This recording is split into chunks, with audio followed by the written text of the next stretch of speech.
Good morning and welcome to Vicky 3 Academy. I'm Walker and here we are on our basic country guide discussing Shewa.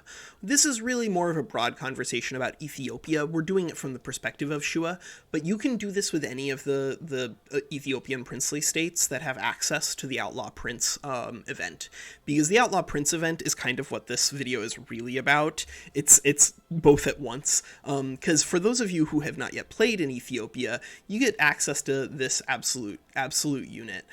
So Tewodros Solomon, this is the founder of the Solomonid dynasty, or the restorer of the Solomonid dynasty, depending on the story that you want to tell yourself, and is the dude who's going to found the dynasty that ultimately wins the first Italo-Abyssinian War under Menelik II.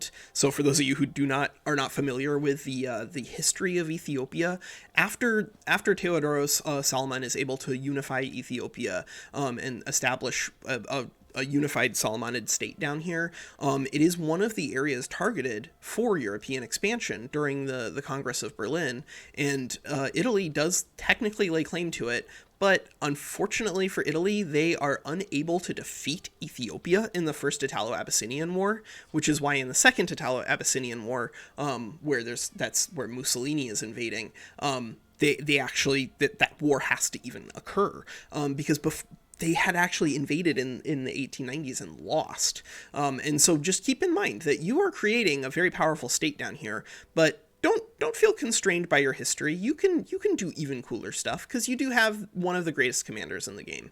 So Tewodros Solomon, how do you get this dude? You get him from an event. It's the Outlaw Prince. It says, do you want to accept this guy? Absolutely you do. Because of this modifier here, Outlaw Prince plus 30 army offense. Expert offensive planner plus 30% offense plus 200% surprise maneuver chance, and then romantic to sacrifice just a tiny little bit of that offense for massive morale damage protection. Yeah, this dude's the best general, I think, in the entire game. Probably in the entire game. So let's just let's use him, and then after we beat somebody up, we can talk about like what Ethiopia should be doing. But I want to fight a war with this dude. He's so good. All right, so we got ourselves up. Let's mobilize them. We could even activate our conscripts. Sure, I'm not afraid of you. And let's go down here. Hopefully Kaffa actually fights us. Maybe they'll just surrender, but we'll find out. I want to see the battle. There's gonna be insane stats on these guys once they get down there. 48 offense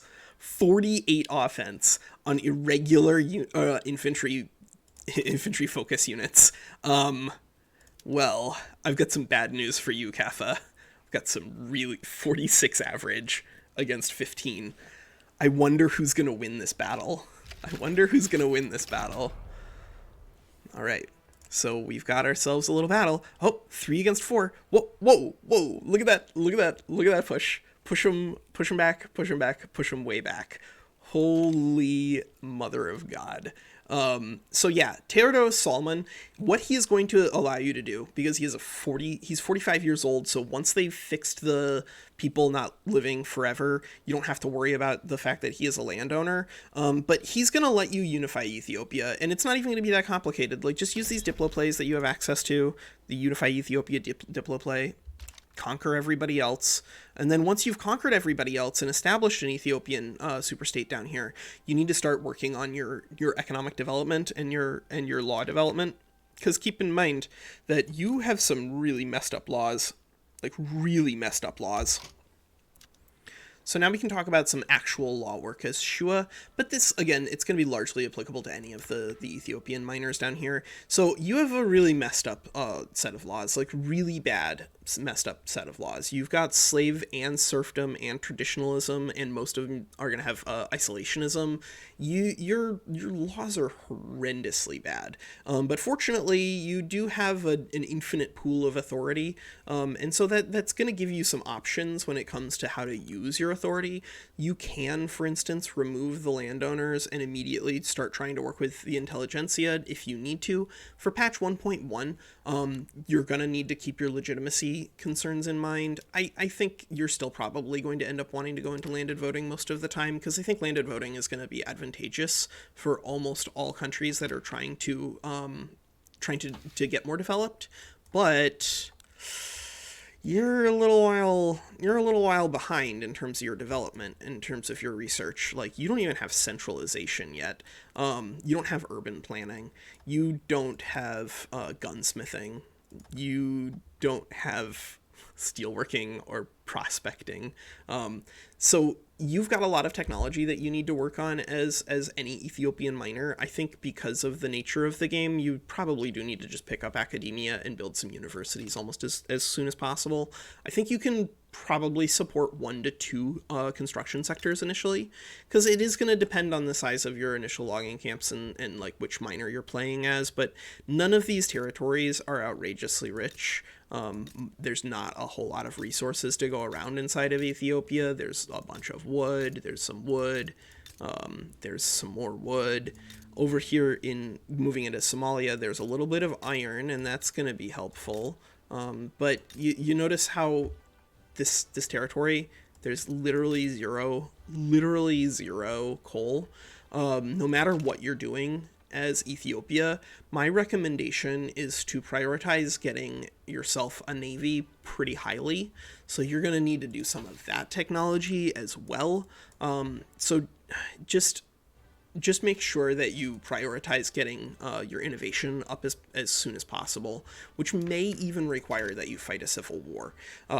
If as long as you have your monarch, just remember, as long as you have your monarch, there's not like a whole lot of wars that you can lose as Shewa or whomever. Yeah, I think that's the basic development for Shewa, because really these guys, as long as you keep any major power outside of your area at bay, basically, as long as you don't have to fight anybody who has guns, you are gonna just completely roll over everybody. And that's also gonna spike your popularity, because of course you're just gonna get infinite battlefield victories. Like, there's no way this dude's gonna lose. He's the absolute best. The only thing that's bad about him, of course, is that he is a landowner. And that means that, of course, whoever you end up with in terms of your ruler here in Ethiopia, you may end up wanting to throw out the Solomon dynasty after using them, especially if their heir is also going to be a locked landowner, because locked landowners are very bad for your overall development. So yeah, that's Shewa or Ethiopia. I think broadly speaking, the strategies are going to be pretty similar. It's just get the best commander in the entire game and then use him to your heart's content. All right, that's Walker. Take care.